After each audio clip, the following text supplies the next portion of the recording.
Welcome to Runescape Behind the Scenes. This week we've got info on two very exciting updates hitting the game soon, those being a very special Diamond Jubilee Cryptic Clue Fest, and we talk to developers behind the evolution of combat.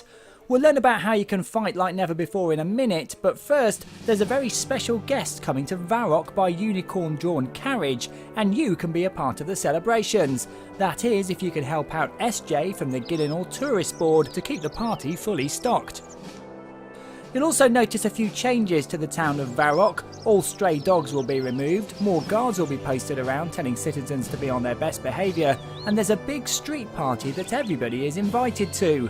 3 new stalls have also set up shop. Mini Coop will be there looking after the corgis, Bang Mash will be purveying exotic new foods including something called fish and chips, and William Shake and Spear will have some souvenirs to flog to get you in the celebratory spirit. They might be in need of some help too, so make sure you stop by and say hello. With so many visitors flocking to the area for the big occasion, the town is already running out of supplies, and that's where you can lend a hand in return for some very special rewards. Speak to Beefeater Big Ben and your quest will begin, to solve increasingly challenging clues until the party planning is finally complete. Only then will the town be ready to receive the royal visitor in all her glory. Cryptic Clue Fest 4 begins on June the 1st, featuring 5 clues for you to solve over the whole week, and you can check out Varrock's party atmosphere from May the 29th.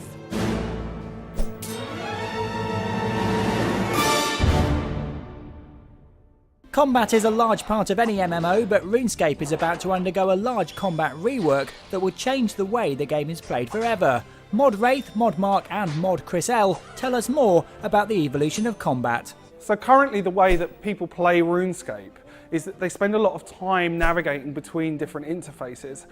That's something we'd really like to change so that the action is all about the gameplay. Back 10 years ago, we just didn't have the same tools in our programming language that we do now.